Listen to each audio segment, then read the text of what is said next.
Hi folks, this is the Fighting Nerd and his co-host Jolly Roger. But we're going to give Jolly Roger the night off tonight because this is not the hat I wear every day. This is my video making hat. I make my hat because he's my co-host. And you're going to see my nearly bald head.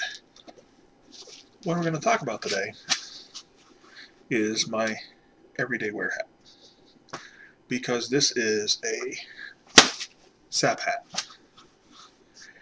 And what this is a hat that has a bag of weighted pellets here. I don't know what they're made out of, but they're non-toxic. They're not lead.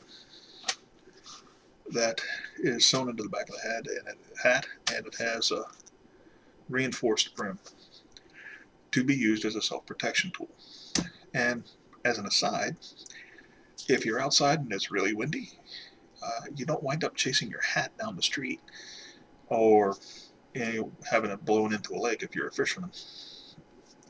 So that's another nice reason to have that. Little Scotch Guard, it's waterproof.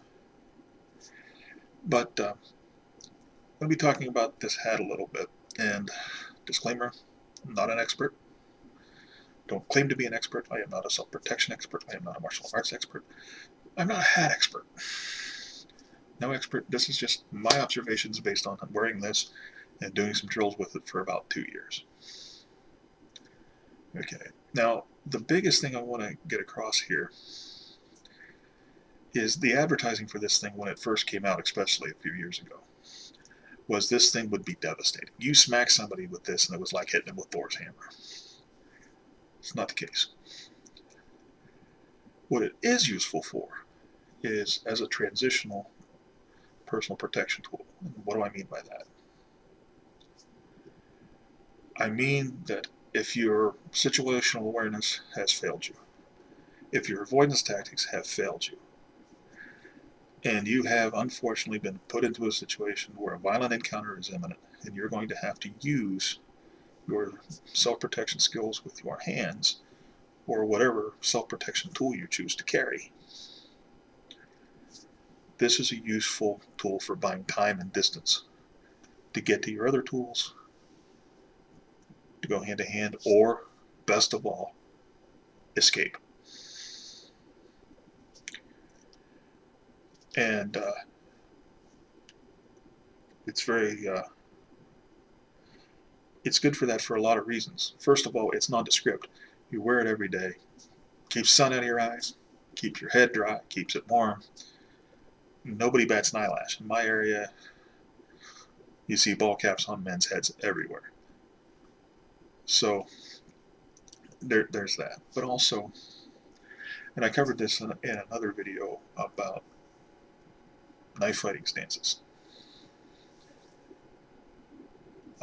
When you're in a situation where a violent encounter is about to ensue, or may ensue, for instance, you're arguing with a guy in fender bender, or maybe you just were in a grocery store and you bumped into him, he's having a bad day that day and wants to make an issue, a drunk, whatever. He's in your face, he's screaming, and you're trying to de-escalate. Of course, the first thing you want to do is try to de-escalate and leave the situation before it can turn violent. Doesn't always happen that way, though, right? But you see what I'm doing here as I talk. I'm talking with your hands. A lot of people do that naturally, and I'm one of them. When I was a kid, Mom would have a blast just holding my hands and trying to get me to talk, and all I could do was laugh when I was a little kid. But I tend to talk with my hands. I gesture. And a lot of people do that. So it doesn't necessarily mean it's threatening. But if you're talking to a person and in a situation where he is threatening violence either outright or just with his body language, then you have your hands up here talking, they're not down at your side. So if things turn violent, your hands are up here where you can do some good, do some blocking, or whatever you need to do with them. And if you have one of these on and your hands are up here, you can smack him. So as I said, this is probably not going to knock him out, but it will get his attention. It does hurt. when I first got it, I smacked myself just on the top of the head. And painful, yeah. And if you didn't know what happened, if it came out of the blue like that, it would be shocking, especially if you took it in the face and not the top of the head.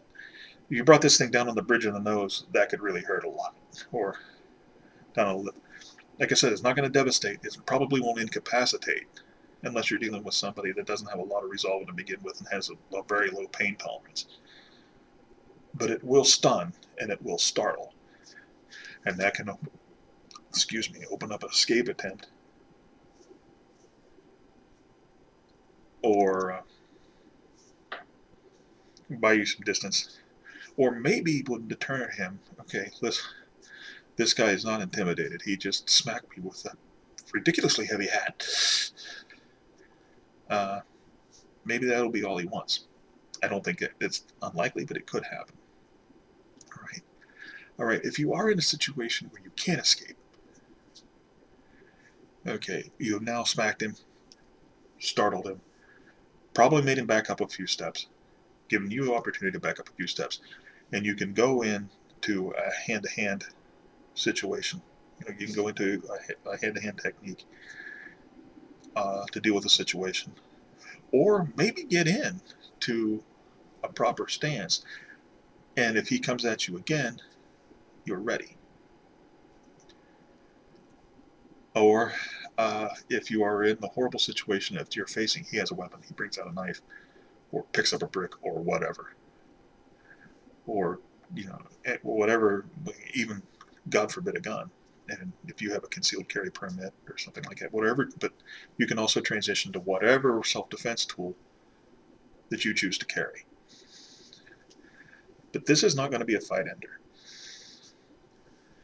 Now, the thing about this is, it is kind of a preemptive weapon. If punches are already being thrown, or somebody's already trying to grapple you or something like that, this is probably not the go-to thing.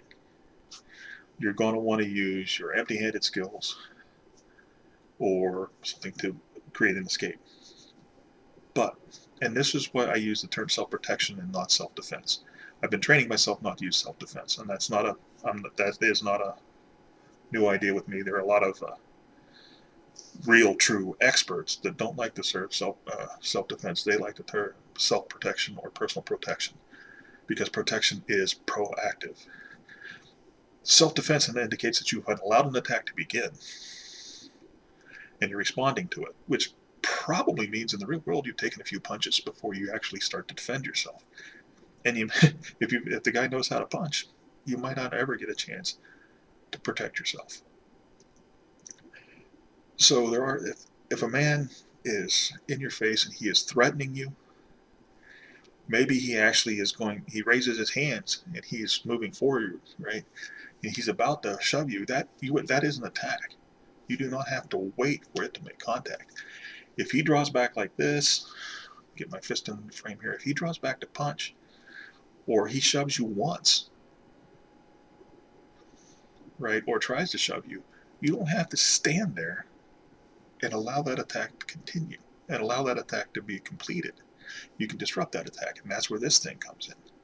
Or alternatively, if you're one guy in a situation, multiple attackers, it starts with one guy, and then his friends start coming over, and you think, okay, I'm about to be outnumbered. The guy in front of you's got to go so you can take off. You got to move that guy out of the way so you can escape. It's perfect for that. Right? Now, you smack this guy, like I said, you smack him in the face, he's going to feel it. It's going to get his attention, especially if you manage to hit this thing on the bridge of the nose. That's where this thing might be devastating. If you can actually manage to get a good shot on the bridge of his nose, could break his nose at the very least. It's going to hurt like hell. But basically, this is a transition tool. Transition to escape, transition to empty-handed techniques, transition to whatever self-protection tool you choose. Not devastating. A lot of the advertising out there seems to think that just smack somebody with this and that's all you're going to need to do. That's not the way it is. I love it just as a hat. But like I said, in windy conditions, I don't have to worry about it so much. but as just a transition tool to do something, to get you to a point where you can do something else, it's great for that. Nightwatchman Sap-hat. I think they run about $20. I have heard of some quality control issues where the pellets come out fairly easily, but I've had it out there on my war post, and you can look at my other videos to find out what my war post is, and I've smacked this around on my war post quite a bit doing drills, because I actually drill for those transitions. And mine has been fine. Mine seems to be very high quality. But that's about it, folks. A good personal protection tool if you use it within its limits, right? But not a devastating weapon. You're probably not going to knock anybody out with this thing. But if you just want to stun them in order to do something else, in order to get out of a bad situation, you can't beat this thing. And even though I have no knives in this video, it is the fighting part of the fighting nerd that I'm talking about here. So I will leave you with this admonishment and this plea. Draw your blades only with honor. Sheathe them. Excuse me. Got my own motto wrong.